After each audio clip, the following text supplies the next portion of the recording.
Alliance Assurance, partenaire de l'invité du direct. Alliance Assurance, avançons en toute confiance.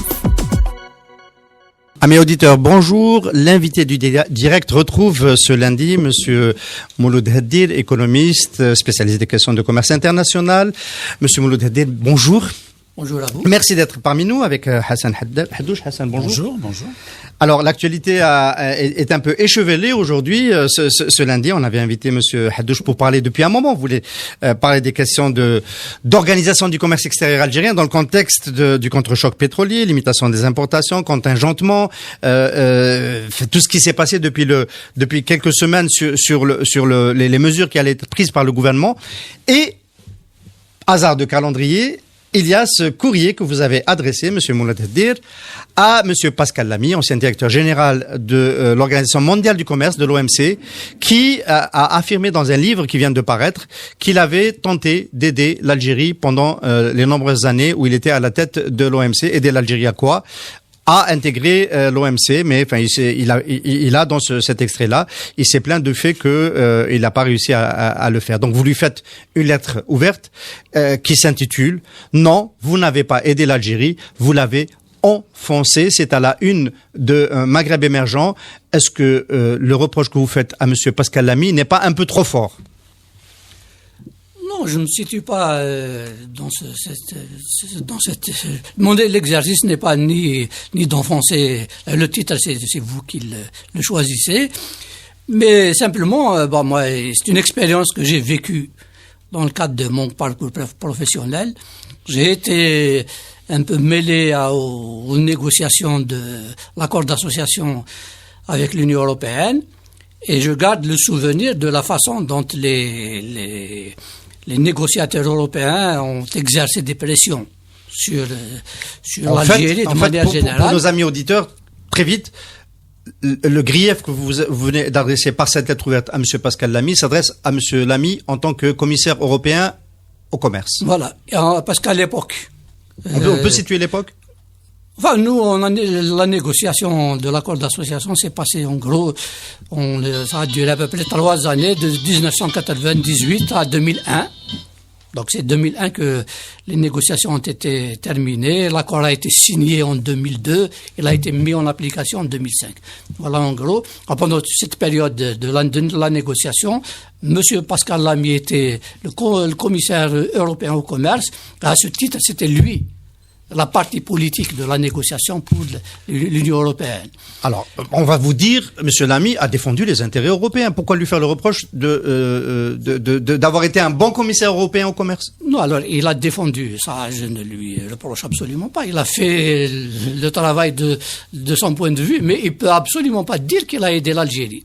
Parce qu'il y a l'accord d'association, c'est un accord de long terme. Entre une puissance, et la puissance économique européenne, et une économie modeste, économie en développement, qui est l'Algérie. Je signale qu'il y avait un accord d'association en 1974 entre l'Algérie, qui a été signé entre l'Algérie et l'Union européenne, il date de 1974. Dans cet accord d'association de 1974, les Européens donnaient des avantages sur le marché européen aux produits industriels algériens. Ils n'exigeaient rien en retour. Le contexte a changé dans les années 1990. Il y a eu les négociations de l'Uruguay Round, la création de l'OMC. Il y a eu la globalisation, un peu ce qu'on appelle le mouvement de globalisation économique. Et dans ce contexte-là, ils ont estimé que les avantages unilatéraux qu'ils octroyaient à l'Algérie, les avantages non réciproques, il fallait que ce soit des avantages réciproques, donc ils ont proposé une zone de libre-échange pour les produits industriels. Et c'est le modèle qu'ont adopté nos voisins marocains et tunisiens. Voilà, Tunisiens, Égyptiens, Jordaniens, Libanais, tous les pays tiers méditerranéens, même les pays de l'Est européen. Globalement, c'est ça un peu le modèle. Et puis, la différence dans le cas algérien, c'est que nous n'étions pas membres de l'OMC, à la différence de la Tunisie. Et donc, il y avait un certain nombre une partie de la négociation qui était relative à des positions, par exemple, en matière agricole et en matière de services, sur lesquelles à la limite, les Européens auraient pu se passer de nous imposer des contraintes sur ces matières-là. Alors, pour qu'on comprenne bien, ils auraient pu se passer de nous mettre des contraintes sur cette... Parce que on aurait été amené à en parler au moment de l'entrée à l'OMC. De toute façon, on va les négocier avec tous les pays membres de l'OMC, et à ce moment-là, d'ailleurs, y compris à ce moment-là avec l'Union européenne, on pouvait négocier. Et puis... Et qu'est-ce qu'a fait Pascal Lamy à ce moment-là Alors, il y a deux points qui sont des points extrêmement méchants, c'est-à-dire pour la négociation algérienne. La première, c'est la consolidation des tarifs agricoles. C'est quoi la consolidation d'un tarif? En gros, c'est le principe de base de la négociation internationale à l'OMC. Vous fixez le taux maximal. Il fait partie de négociations. Bon, taux maximal au-delà duquel vous ne pouvez plus aller. Vous pouvez pas descendre. Et nous, vous pouvez plus monter. Vous pouvez plus aller au-delà. Alors nous, ce qui nous a imposé, à l'époque, c'était notre tarif douanier. C'était comme ça qu'il est structuré. Ils l'ont pris comme base. Bon, c'était peut-être imprudent de notre part d'accepter, c'est certain. Mais eux n'avaient pas. Si quelqu'un veut vous aider, à la limite, c'est-à-dire, il vous laisse respirer un peu. De toute façon, la négociation va venir. On va regarder les choses sur un autre mode, etc. Et puis, là, ce qui est choquant, c'est qu'en matière agricole, les Européens, ils ont des taux, ils ont une négociation à l'OMC, eux, parce qu'ils l'ont faite avant nous, qui est extrêmement... Vous dites dans votre courrier, le taux consolidé peut aller jusqu'à 190%. Non, il peut aller, il y a les Égyptiens en 1000%. C'est plus, il n'y a pas de limite. Simplement. Pour les Européens, ils avaient un taux consolidé à 190%. Ils ont consolidé jusqu'à 182%. Il y a des matières qui n'ont même pas consolidé, c'est-à-dire c'est libre. D'accord. Donc, quelqu'un qui veut vous aider, vous épargne un peu cette étape, c'est-à-dire en gros, nous à l'époque on était un peu une économie qui sortait d'une crise profonde, etc. Il pouvait nous éviter un peu cette épreuve. Donc c'est le premier point sur lequel, en fait, M. Lamy a fait l'inverse que de nous aider. Le deuxième point, c'est les services, vous dites. Le deuxième point, c'est les services. Les services, c'est une des négociations les plus importantes pour un pays comme le nôtre au niveau de l'Organisation mondiale du commerce. Là aussi, c'est pas concerné par la zone de libre-échange. Et en fait, c'est que le compromis qu'on va négocier avec l'Union européenne, il va être étendu à tous les pays membres de l'OMC le jour où on va rentrer. Donc, tout engagement qu'on prend avec eux, on va devoir l'étendre au monde entier. Et nous, en fait, l'avantage essentiel, c'est-à-dire de la négociation du commerce des services dans le cadre de l'OMC, c'est la possibilité, disons, de réserver un certain nombre de protections à ses propres entreprises locales. Vous savez, pour les marchandises, quand il s'agit de marchandises, on négocie les droits de douane pour pouvoir, quand j'en ai besoin, je vais les utiliser pour protéger mes entreprises. C'est une possibilité théorique, mais c'est ça la négociation. Dans le domaine des services, le principal outil avec lequel on négocie, ça s'appelle le traitement national. C'est-à-dire, en gros, je prévois, quand j'ouvre un secteur au niveau de l'OMC, je prévois que pour ce secteur-là, je peux garder un certain nombre d'éléments de préférence nationale pour mes propres fournisseurs de services, pour l'emploi de mes jeunes, de mes universitaires, ainsi de suite. Et cette préférence-là a sauté dans la négociation avec l'Union européenne? On a pris l'engagement dans le cadre de l'accord d'association, et ça sur initiative personnelle de M. Lamy. Ça, c'est pas du tout, c'est même pas, c'est lui qui l'a soufflé à l'oreille d'un ministre algérien. Il a rencontré un ministre algérien, il lui a soufflé Monsieur Abdelhamid Tammar, qui était ministre à l'époque du commerce, nous, on peut le dire, hein, on est libre de... Non, la question n'est pas là, la question c'est que c'est une concession, c'est un engagement exorbitant qu'ils nous ont demandé. C'est trop. Je reste personnellement, 12 années après, je reste choqué par le fait qu'on nous ait imposé ça. Et c'est à son initiative. Et puis, rien ne l'oblige, c'est-à-dire dans ce domaine-là. Il y avait moyen de faire plein d'autres compromis. Et puis, à la limite, on pouvait laisser ça à l'OMC. C'est pas obligatoire. Pour faire fonctionner la zone de libre-échange, il n'y avait pas de... Alors, vous dites, vous, que ces 2 concessions-là vont peser lourd ensuite dans la négociation d'accession à l'OMC. Quand on va aller à l'OMC, ça, ce sont des... Parce qu'on a déjà mis la barre extrêmement bas, je veux dire en termes de protection. Et puis bon, on va devoir aller, parce que les autres vont demander d'autres choses, etc. J'en sais rien. Mais ça veut dire qu'on s'est mis dans de mauvaises... alors peut-être que Pascal Lamy devenu directeur général de l'OMC avait mauvaise conscience et a réellement tenté ensuite d'aider l'Algérie à accéder.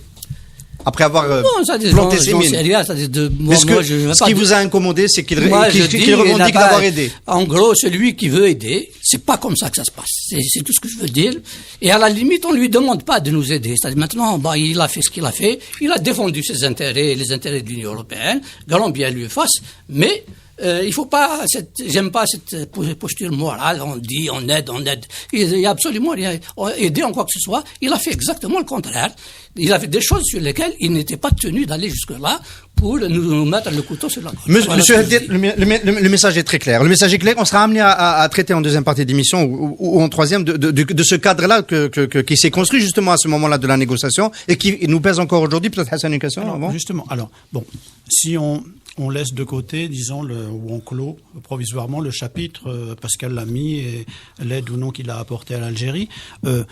À propos de l'accord d'association, puisque c'est l'accord d'association dont vous parlez, il y a eu tout récemment, disons, une instruction, une orientation donnée officiellement, semble-t-il, par le chef de l'État, disons, à propos d'une nécessaire renégociation de l'accord d'association avec l'Union européenne.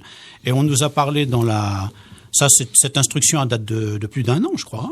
Disons, elle a été... Octobre 2015. D'un conseil des ministres, etc. Ça a été annoncé très officiellement. Donc, apparemment, un processus de négociation a été mis en place. Un calendrier de négociation a été mis en place. On nous a expliqué que ces négociations étaient en cours récemment. Est-ce qu'à votre connaissance, alors, où en sont ces négociations? Parce qu'on n'a pas très bien compris, disons, le sens des différentes informations qu'on nous a données les derniers temps. On n'a pas très bien compris non aussi le sens des voyages dans les deux sens des responsables européens, algériens, etc. Où en sont les négociations, à votre connaissance, monsieur Dir, au sujet de l'accord d'association avec l'Union européenne? Est-ce qu'il est en cours de négociation? Non. Bon. Alors d'abord, il faut dire la chose suivante, c'est que ce n'est pas une instruction ou quoi que ce soit, c'est une décision qui figure dans un communiqué du Conseil des ministres de l'Algérie. C'est pas quelque chose qui est sorti disons de la tête d'un dirigeant à un moment donné ou quelque chose de fortuit. Les dossiers qui passent au Conseil des ministres sont maturés et pesés, et donc c'est quelque chose qui est extrêmement sérieux. Dans ce communiqué du Conseil des ministres, moi j'observais... De quelle époque est-ce que vous savez là? Octobre 2015. 5 ou 6 octobre. Hassan Haddad, je ne fais pas confiance à ma mémoire. 6 octobre 2015, exactement. 6 octobre 2015. Voilà. Ça fait 1 an et demi à peu près, quoi. 1 an. Voilà. Et en gros, le Conseil des ministres a constaté que le fonctionnement de l'accord d'association était déséquilibré en défaveur de l'Algérie. Il a relevé qu'il n'y avait pas d'investissement significatif de la partie européenne en Algérie. Et puis il a dit, en gros, on est dans une période difficile, etc. Et nous aurions besoin d'un soutien un peu... en gros, je dis ça un peu de tête, c'est-à-dire les éléments dont je garde en tête sur ce communiqué peut être retrouvé de toute façon dans les déclarations du Conseil des ministres. Donc c'est quelque chose de solennel. Et sur ces bases, il a dit, ils ont demandé, donc ils ont eu l'accord de la partie européenne pour faire une évaluation commune. En gros, elle dit, ça c'est notre point de vue, mais on va le confronter à la réalité, c'est-à-dire on va faire ensemble une évaluation, puis on va voir ce qu'on peut faire ensemble. Ce qui est un bon esprit, un peu, c'est l'esprit de l'accord d'association, en gros, on se consulte, etc. Et puis on corrige s'il y a un certain nombre de choses qui... Il en est sorti quoi? A priori, bon, moi j'ai lu le texte qui est du communiqué. Bon, ici en Algérie, on l'a pas rendu public totalement, mais vous allez sur le site de l'Union européenne, vous le trouvez. Il y a une déclaration complète avec des constats sur toutes les questions, etc. Alors globalement, on dit bon, on va reprendre la coopération sur une autre base, etc. On va aider l'Algérie à réformer son administration, à mieux bénéficier des programmes financés par l'Union européenne, tous ces programmes un peu d'aide, d'assistance technique, etc. Ce qui est une bonne chose. Mais sur le contenu de l'accord lui-même, c'est l'Union européenne qui se plaint de ce que l'Algérie n'applique pas de façon complète et comme il se doit à l'accord d'association. Il n'y a strictement rien, au plan économique en tout cas. On n'a absolument rien vu, ni en matière d'investissement, ni... Donc, la situation est à ce niveau-là. Bon, je sais pas, il n'y a pas eu de déclaration officielle par rapport à ça. Peut-être que je ne sais pas si dans un conseil quelconque, cette partie-là a été... En tout cas, il n'y a pas eu de communiqué officiel pour dire voilà où on est arrivé. Mais la négociation est close, effectivement, par rapport à ce qui était envisagé, l'évaluation est terminée. Donc la discussion, le processus de renégociation formellement a eu lieu. Disons les discussions. C'est pas une négociation, c'est une évaluation commune. D'évaluation commune, voilà. C'est une évaluation globale. Donc, elle a eu lieu. Ce processus est terminé. Ce processus d'évaluation commune. C'est mon sentiment, en tout cas, puisqu'il y a eu un communiqué. Je voulais te dire, est-ce qu'on peut parler d'un échec du côté algérien? Parce que, bon, nous, on s'était vu en juin 2016 avec vous pour parler de cette démarche, hein. Et, vous aviez mis le point sur, les impasses dans lesquelles on pouvait tomber en renégociant ou en tentant de renégocier. Est-ce qu'on peut parler d'un échec? Est-ce qu'on sait ce que les Algériens ont voulu demander? Peut-être qu'ils l'ont pas totalement demandé, mais ils avaient peut-être une arrière-pensée. Qu'est-ce qu'ils voulaient demander à l'occasion de cette évaluation commune et qu'ils n'ont pas demandé? Et pourquoi on est arrivé à ce point? Vous dites, il s'est rien passé. À ma connaissance, il s'est rien passé. Donc c'est tout ce que je peux dire à ce stade. C'est-à-dire ce qui se passe, c'est que l'accord d'association, c'est un cadre économique. C'est pour, en gros, l'idée, c'est qu'on est des partenaires. Nos problèmes sont les vôtres et ainsi de suite. Donc, on a intérêt à l'objectif initial, d'ailleurs, la conférence de Barcelone en 1995, c'était l'objectif de prospérité partagée. C'est ça l'idée. Donc, bon, manifestement, le Conseil des ministres algériens a constaté qu'il n'en était rien. En bout de course, il y a eu une évaluation. Bon, moi, je regarde les choses comme elles sont. Il n'y a strictement rien, c'est-à-dire qui est en tout cas de consistant, en matière d'investissement ou en matière je sais pas, de gestion d'un dossier quelconque, en matière de protection des marchés algériens, ainsi de suite. Tout ça, bon, je vois absolument rien venir. Je vous pose la question autrement, Monsieur Hader. Est-ce qu'il n'y a eu rien parce que il y a eu des requêtes algériennes qui étaient exorbitantes et donc qui ont obtenu une fin de non-recevoir du partenaire européen, ou est-ce qu'il n'y a eu rien parce que les Algériens n'ont rien réussi à formuler?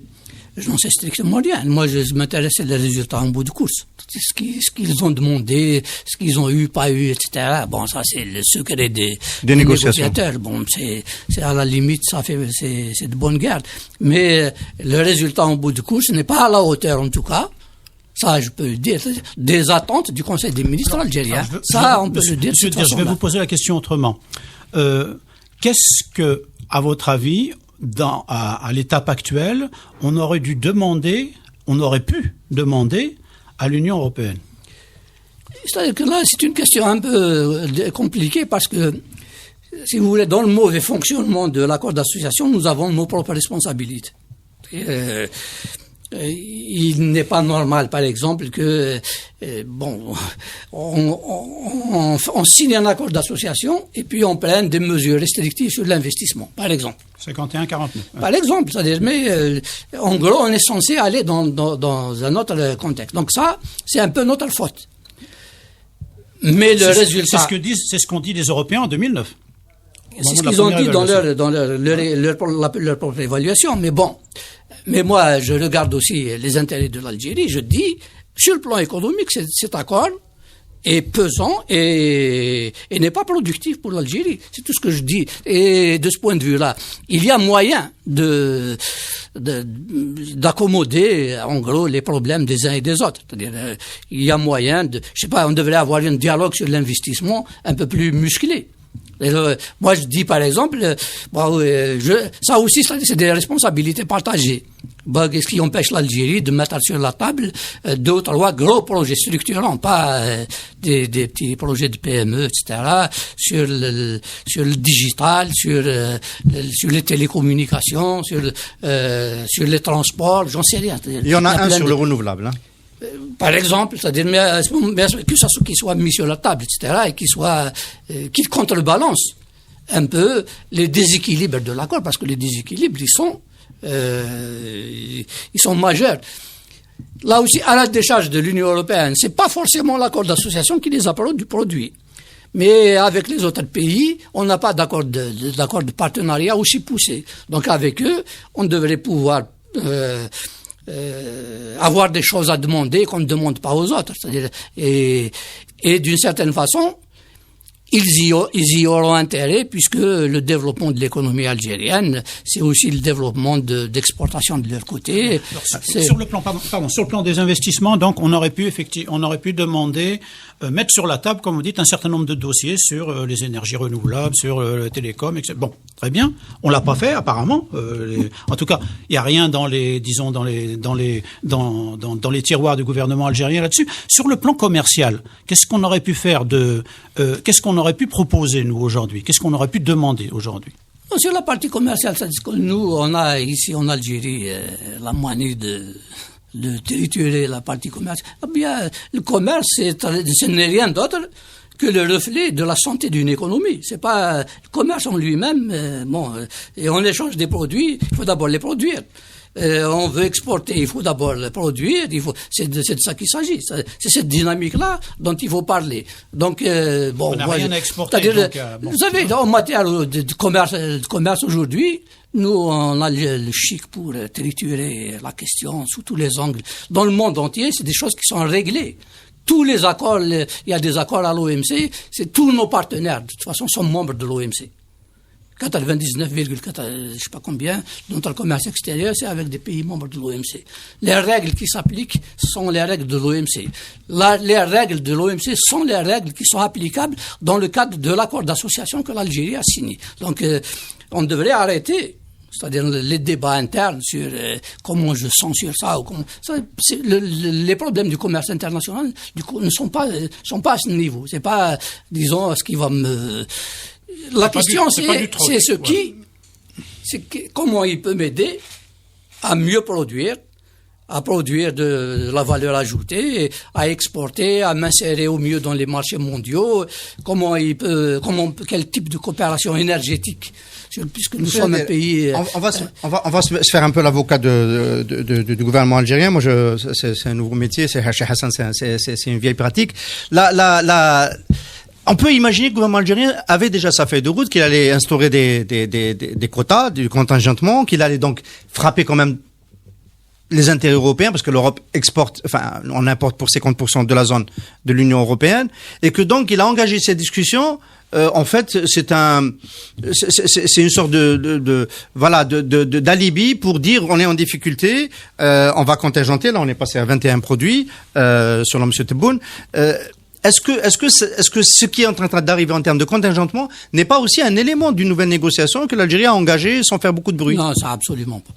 Parce que de toute façon, l'accord d'association, je vous le signale, il vous habilite, c'est l'article 40 de l'accord, il vous habilite à prendre toutes les mesures nécessaires et les accords de l'OMC, il y a un accord spécial de l'OMC sur les difficultés de balance des paiements. Comment on gère ça? Et en gros, vous avez toute la latitude pour prendre toutes les mesures que vous voulez pour rétablir les équilibres de votre balance des paiements. Le seul bémol, c'est qu'il faut que ça soit constaté, ce qui est le cas en Algérie. Vous pouvez pas faire des mesures unilatérales. C'est-à-dire qu'en gros, vous avez des partenaires, vous discutez. Il y a plusieurs façons d'arriver au même résultat. Donc, vous mettez ça sur la table. Moi, par rapport à ça, l'accord d'association n'est en aucune façon un obstacle. D'ailleurs, on aurait dû prendre des mesures. Là-dessus, c'est pas vous qui défendez le gouvernement algérien, vous le défendez mal. Moi, j'estime que moi, j'estime que de ce point de vue-là, le problème n'est pas un problème de droit, c'est-à-dire parce que l'accord dans ses dispositions habilite parfaitement le gouvernement algérien à prendre toutes les mesures. Simplement, il ne devrait pas le faire de façon unilatérale. Il met ça sur la table, on discute. C'est pas. Monsieur Hader, il y a des préjudices qui sont portés aux entreprises européennes dans le lot. Non, mais écoutez, c'est-à-dire... Je peux citer un cas. Attends, là-dessus. Le premier préjudice, il est porté, encore une fois, je vous dis, c'est une situation de déficit majeur de la balance des paiements. C'est pas... Non, je parle des contre-mesures. Je sais, je veux dire par là que quand vous prenez ces mesures, c'est parce que vous êtes dans une situation très difficile. Elles sont légitimes. Et donc, elles sont légitimes, il n'y a pas de discussion là-dessus. Maintenant... le problème d'ailleurs qui est posé, c'est que l'Union européenne elle a une base juridique pour nous poser des questions. Le reste des pays du monde aussi, on leur fait du mal. Mais à ce moment-là, on fait comment? Donc, de ce point de vue, la difficulté n'est pas du tout une difficulté de caractère juridique ou les dispositions de l'accord d'association, comme les accords de l'OMC de toute façon, même si on était membre, ils habilitent un pays. Et moi, j'estime d'ailleurs que le gouvernement algérien, aurait dû commencer depuis, on a un déficit majeur de la balance de paiement depuis 2014. Il a commencé en 2016. Il a commencé en 2016. Oui. Donc, alors puisque vous nous amenez à cette question-là, il a commencé en 2016 et là, il semble vouloir accélérer parce qu'il a déjà fait baisser les importations à 48 milliards de dollars. Et Monsieur Tebboune vient de dire cette semaine qu'il, je crois, il y a 48 heures à peine, qu'il comptait aussi encore réduire de 15 milliards de dollars les importations algériennes en 2017. Avec une liste restrictive de 21 produits. Est-ce que cela vous paraît soutenable, Monsieur Hader? Avant d'arriver là, peut-être, moi je voudrais parce qu'on profite de la présence de Monsieur Mouloud Hader, qui est quand même probablement notre meilleur, c'est moi qui le dis, ça engage comme notre meilleur spécialiste du commerce extérieur. Moi, je voudrais quand même attirer votre attention sur le fait que alors là, je vais rentrer dans mon rôle habituel et de défenseur du gouvernement algérien, ce que je fais beaucoup mieux que Qadi Hassan, qui n'a pas l'habitude. Je veux dire, on était quand même à un peu plus de 58 milliards de dollars en 2014. Je crois qu'en 2014, il n'y a pas eu de déficit de la balance des paiements. Mais bon, il y a 4 milliards. De déficit commercial. Ouais, déficit commercial. Pas la balance des paiements. Attendez, d'accord. Bon, alors forcément supérieur. Alors, donc 58 milliards de dollars d'importation. Plus que 58 milliards de dollars d'importation. On était à 59 et des 58 en 2014. 2014. Enfin, mais je gage dans ça. On est descendu à un peu plus de 46 l'année dernière. Donc, on a quand même gagné une douzaine de mille. Alors, à 52, en 2015, et à 46 et quelques. 12 milliards. Monsieur Hader, comment on a fait pour descendre de 58 à 46 ? Parce qu'il y a des gens qui disent ouais, c'est les surfacturations, c'est un coup de baguette magique, c'est comment ? On mélange beaucoup de choses. D'abord, on a l'air de découvrir la Lune. Mais vous baissez les apports parce que vous n'avez pas d'argent. C'est simple. C'est quoi c'est comme si vous n'êtes pas payé à la fin du mois, vous pouvez pas, c'est-à-dire aller au marché et puis découvrir que c'est quelque chose qui est c'est un processus d'ajustement tout simple. Et vous pouvez pas dépenser des choses que vous n'avez pas. Alors, ce qui se passe... Si on peut faire un déficit. Non, mais comment on a fait pour réduire les importations? On fait des déficits, d'accord. Mais, je veux dire, à un moment donné, ils s'accumulent. Et puis, alors, ce qui s'est passé d'abord, c'est que il y a eu une érosion du taux de change qui était significative. C'est pas, elle a été, je crois, entre le début 2014, entre fin 2013, disons 31 décembre 2013 et 31 décembre 2016, c'est autour de 40%, 37%, quelque chose comme ça. C'est 40%, je ne sais plus si c'est l'euro. Il y en a un qui a glissé un peu plus rapidement que l'autre, des choses comme ça. Mais en gros... Non, c'est le dollar qui a baissé beaucoup. Voilà, c'est le dollar. Donc, sur le dollar, on a perdu... jusqu'à 40%. C'est significatif. Dans réduire les importations, il n'y a rien de plus simple. D'accord. Donc, c'est ça. D'accord. Il n'y a rien de plus simple. Là, c'était pas des contingents administratifs. On a utilisé un instrument économique qui est la dévaluation du dinar. La dévaluation du dinar, elle s'est pas faite toute seule. C'est la Banque d'Algérie qui a décidé de d'évaluer le dinar. Voilà. On n'est pas, voilà. On n'est pas ici, on distribue des dinars. Si pour accéder au marché international, vous passez par un taux de change. Et comme le taux de change, ça se fait le plus naturellement du monde. Donc, c'est pas très baisser les importations. Moi, c'est ça qui me sidère dans notre pays. C'est ça qui, en tout cas, le message que je veux passer ici, c'est que les problèmes du commerce extérieur, ce ne sont pas les problèmes des importations. Ça, c'est comme si vous dites, mon problème, c'est comment je gère ce que j'ai dans la poche. Ce que j'ai dans la poche, à la limite, je le gère bien ou mal, tout ce qu'on vous pouvez tous dire, ça, c'est un constat. Il y a aucune imagination particulière à faire ça. Et à réduire les importations, de toute façon, vous savez, à un moment donné, les importations se réduisent tout ça parce que vous n'avez pas d'argent. Donc, c'est pas, les questions qu'on devrait se poser ne sont pas celles-là. Monsieur Adel, il est clair qu'on va aller vers les questions qu'il faut se poser.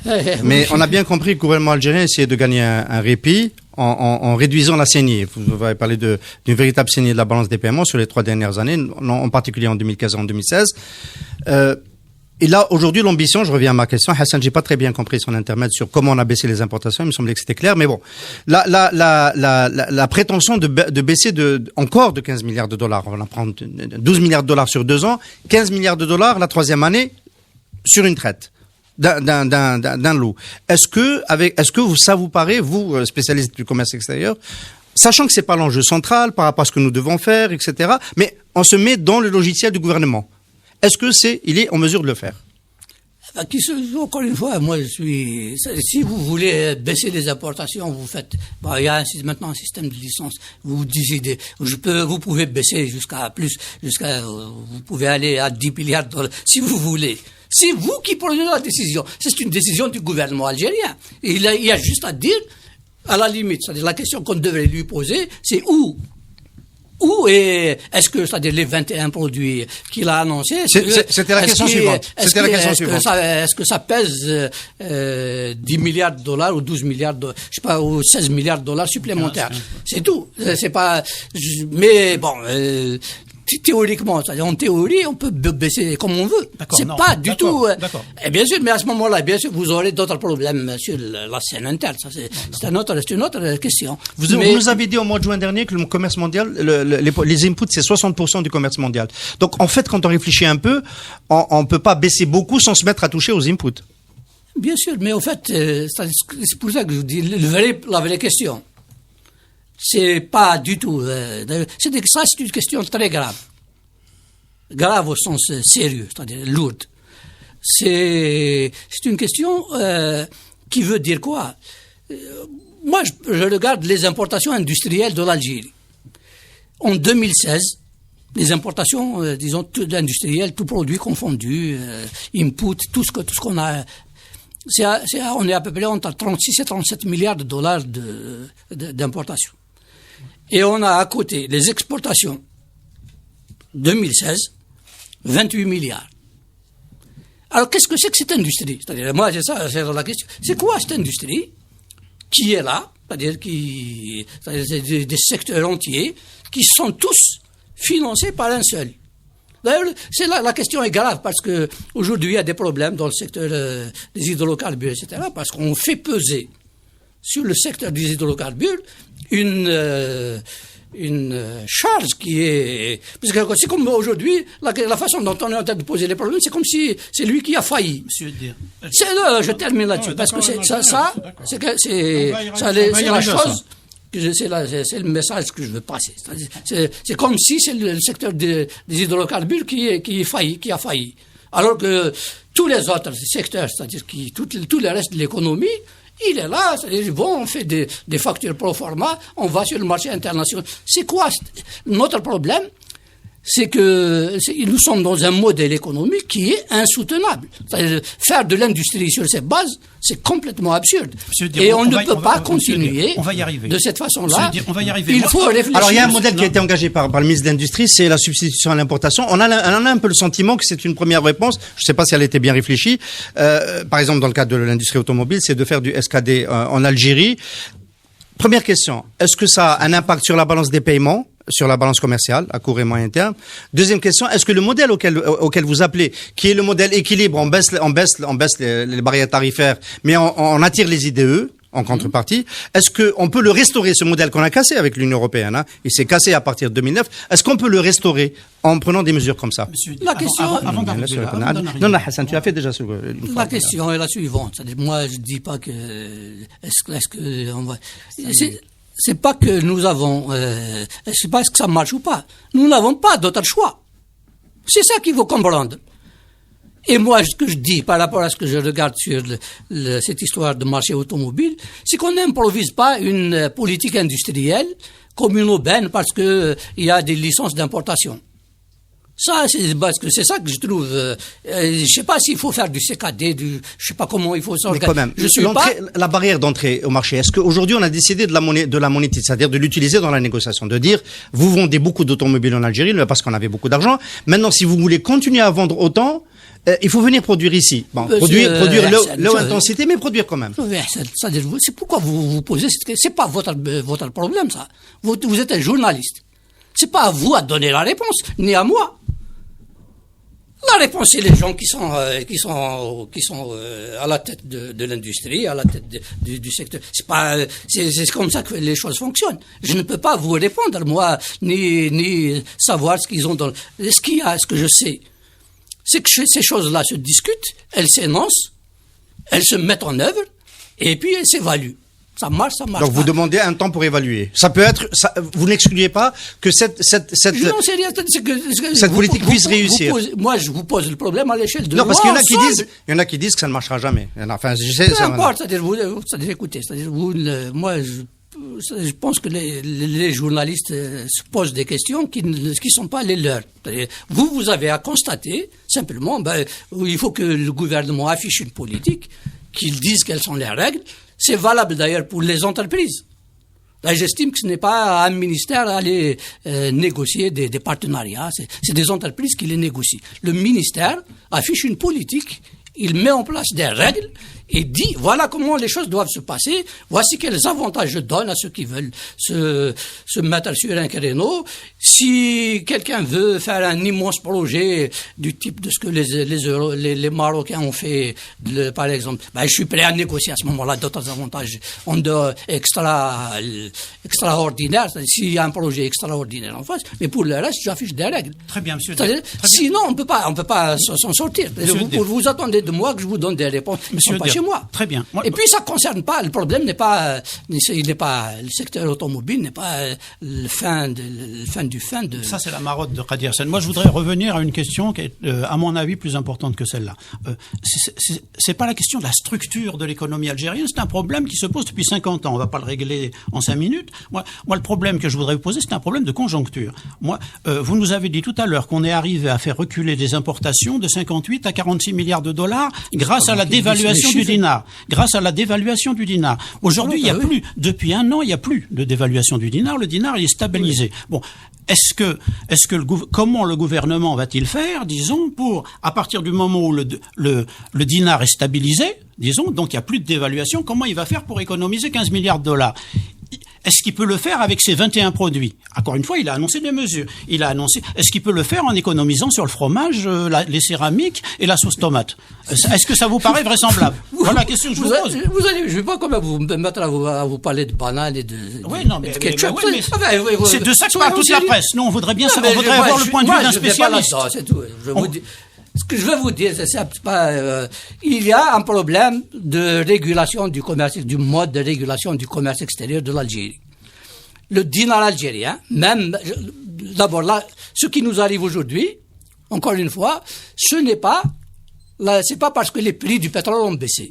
Il faut établir ce constat qui est un constat économique que n'importe quel économiste. Je regarde les chiffres, je les étudie sur longue période, je vous dis, il y avait un problème de déséquilibre des commerces extérieurs algériens depuis 20 ans. Ça, c'est pas d'aujourd'hui. Il s'est aggravé au cours des 20 dernières années. C'est manifeste. Tous les chiffres le disent.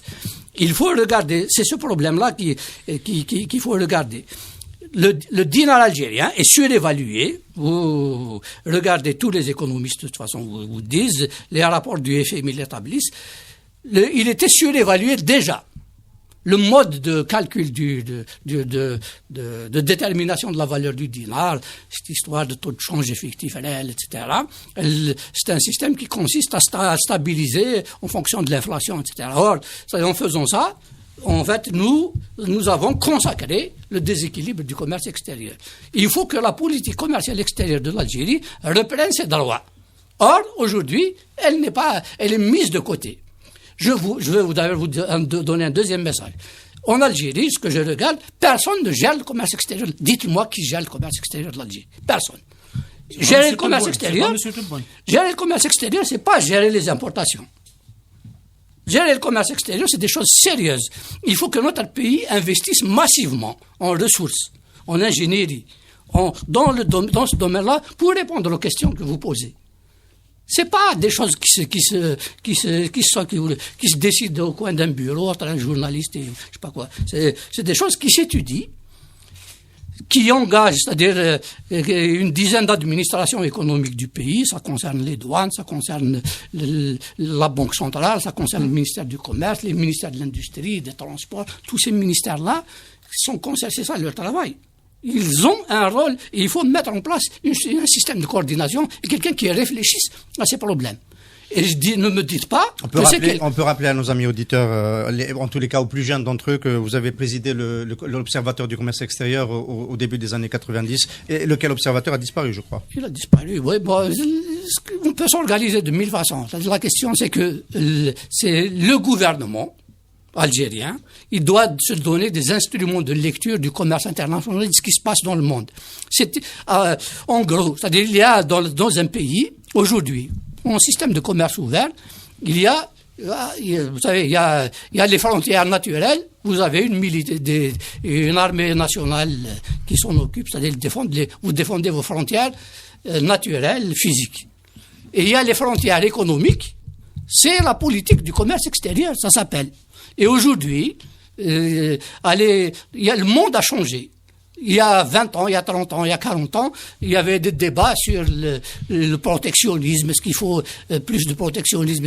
Aujourd'hui, ça n'existe plus. Avec l'OMC, ça a disparu. Aujourd'hui, il y a ce qu'on appelle des politiques commerciales actives. C'est-à-dire, en gros, là, je suis fort, je pousse mon avantage, là, je suis faible, comment je gère? Alors ça nous amène à la dernière question de cette émission. Monsieur Mouloud Aidil, vous nous avez dit en juin dernier, quand vous êtes passé, tant que l'Algérie n'aura pas accédé à l'OMC, aucun partenaire mondial ne nous prendra au sérieux par rapport à notre volonté de diversification économique.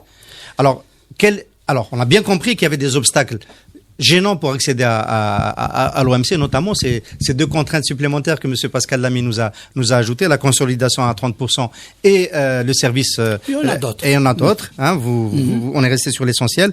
Il va bien falloir les avaler et aller à l'OMC. Oui, bien sûr. Vous savez, le commerce, ça a l'avantage.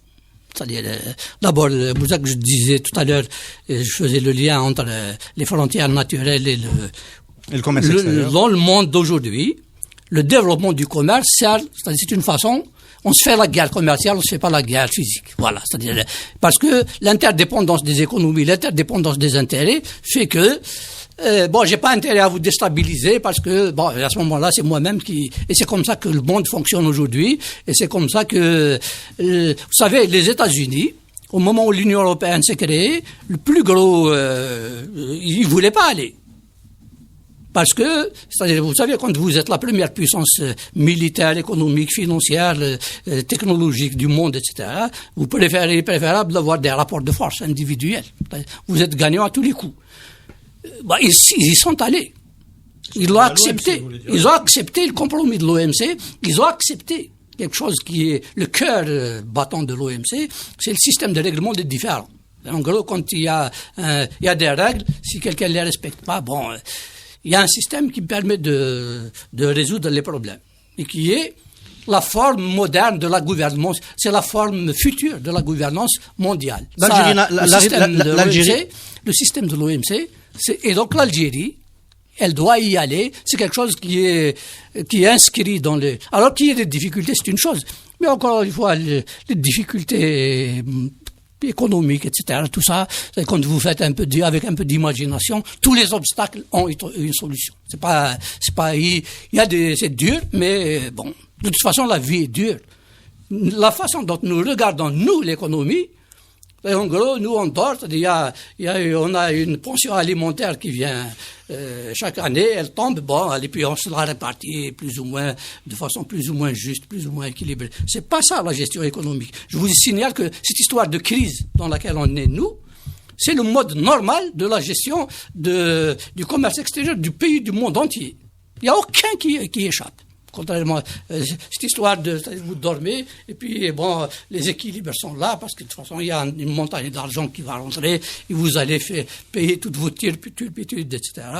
C'est ce message qu'il faut délivrer aux jeunes, parce que c'est eux qui sont impliqués dans ces questions-là. Et à mon avis, l'OMC, on ira. Il y a des problèmes, mais les Algériens, quand ils s'y mettent, ils imaginent, on peut imaginer des solutions qui sont innovantes, etc.